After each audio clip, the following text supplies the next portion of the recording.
Pleased to Meet Me by The Replacements. It's the fifth studio album by Minneapolis rock band The Replacements, released in 1987. So this was kind of an interesting time in the band. I mean, obviously they've had like a bunch of albums before this. They started as a punk band, right? But I feel like they were starting to grow more as songwriters and musicians, and like their last album Tim was kind of their first big like commercial album I think that they were going for. And I mean, I feel like the band never really hit the mainstream as like other bands in their kind of class, like REM did. But they were kind of like almost there all the time. So anyway, this was kind of like a weird time. They fired their guitarist Bob Stinson, just because he was kind of all over the place, like doing drugs, and he wasn't reliable. And they were kind of not sure if they were even gonna like keep going. They were thinking about breaking up the band, but they decided to keep going, I guess. They were becoming friends with the Big Star guitarist Alex Chilton at the time. So I guess they somehow ended up getting the producer for Alex Chilton and the Big Star to produce this album. And they produced it in Memphis. So this was the first album they didn't record in Minneapolis. So they kind of went down to Memphis, and they kind of, it's interesting. They have a lot of like more session musicians that they didn't have on any other album before.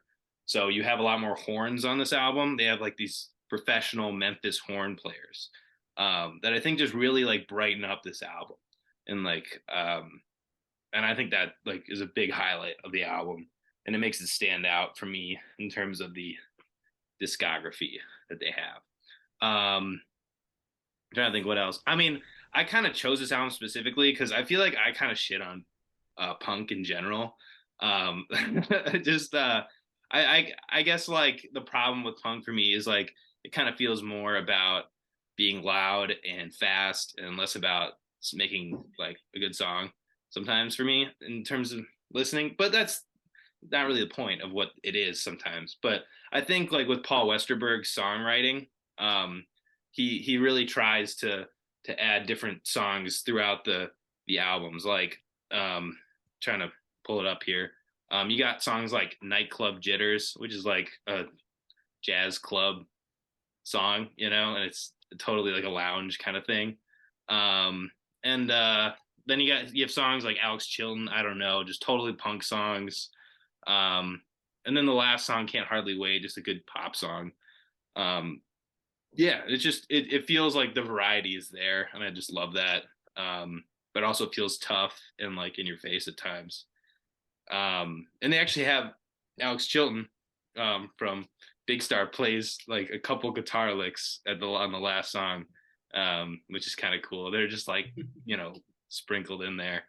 But yeah, I feel like I'm probably forgetting something, but yeah, this is like they're like one of my favorite bands from the 80s, in terms of like a rock band. They have that edge. Oh, one more thing. It was the first album they recorded digitally. So if you hear that in the sound, I didn't know that till I just found out today. So anyway, what do you guys think? Oh, I was gonna say, these guys, I got into them recently, just sort of by chance, and I'm gonna make sort of just a side by side comparison, and that's I'm with you. That's punk for me. A lot of times it scratches a very specific itch, and a lot of times it feels like the energy is more important than necessarily the structure or the a lot of times you're going for something very simplistic and very loud and very in your face, and the energy is what's sort of carrying the album. But in the case of God, this time I'm remembering the album, but not the name of the art. Oh, The Clash. London Calling. again, you have another band where they're primarily a punk band, and they sort of identify as a punk band, but you have this sort of, kaleidoscope of an album where you just have all these different lenses that they're writing songs through, stylistically, genre wise. And it's all still them, but they're just sort of playing around with, different genres at the time, and creating something that's maybe a little bit more diverse than, say, your average punk album. And that's sort of how I felt with this album, which is that, yeah, it's, you can tell they're a punk artist for sure, like a punk band, but there's a lot of sort of nuance and diversity in the songs that keeps you sort of going throughout the whole album, and it just makes it really interesting, all the way through. So this was a really fun listen, and it's, there's a little bit of something on there for, I don't know if there's a little something for everyone, but it has sort of that feel where it's like, oh, like, um I mean, the fact that you like it is a testament to the fact that it's a punk album that has something for you, someone who really doesn't listen to punk much. So I think they're cool. I really like this album, and I really like these guys, as a band. Yeah.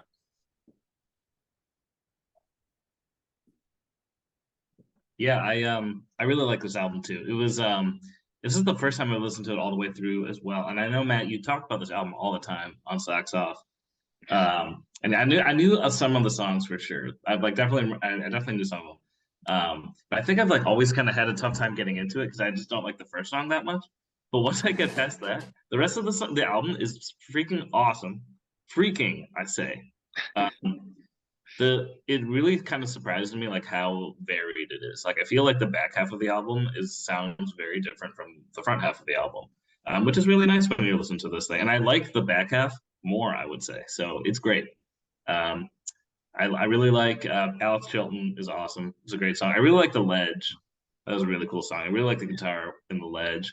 Then Valentine was like more kind of poppy and kind of came out of nowhere, which I really like too. And then I like totally know the song Can't Hardly Wait. I don't know where, but like I've heard that song a million times. So kind of a fun discover there right at the end. So yeah, I really like this album a lot. Yeah, just gonna skip the first song every time. No, I'm kidding. Yeah, that It's song is not really bad. punky. No, It's no, very like this is very punky. it's an interesting song. Yeah, No, but yeah, awesome album. Really, really enjoyed listening to it. Yeah, I agree. I think it was a really fun album to listen to. I really like The Ledge. And I think a lot of ways, this album is like, it takes a lot of influences from the past. Like, I think Nightclub Jitters, it's a jazz track. I don't know, kind of sounds like an 80s Bowie album. But I feel like Nightclub, or specifically like The Ledge and Nevermind, feel like The Ledge sort of feels like a proto Nirvana song. It's like a rock song, but it's got these like, really scratchy, heavy vocals on them. And I would be surprised if Kurt Cobain wasn't listening to that song when he was writing, his first albums. And I think Skyway, it was really surprising to me. It really, really held back on the heavy vocals and like electric guitars, and I was surprised that there was that much like emotional baggage behind it. I feel like it's a very versatile album that goes a lot of different places, from jazz to Bowie to punk, and honestly, I'm just a big fan. It was really good. yeah.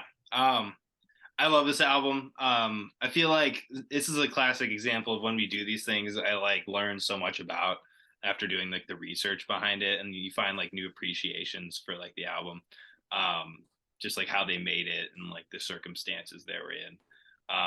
But you know what? Like I said, don't. I mean, it's not I don't like punk. I just never think to listen to it or anything. But this is I don't even know if I could call this punk like really, but anyway. But I love this album. I'm giving it 10 out of 10. I love this album. I haven't given it 10 yet, so I was there. You go. That's my first 10. Damn. Yeah. There you go. Wow. High praise. It's a perfect Yep. album. Can't get better than this.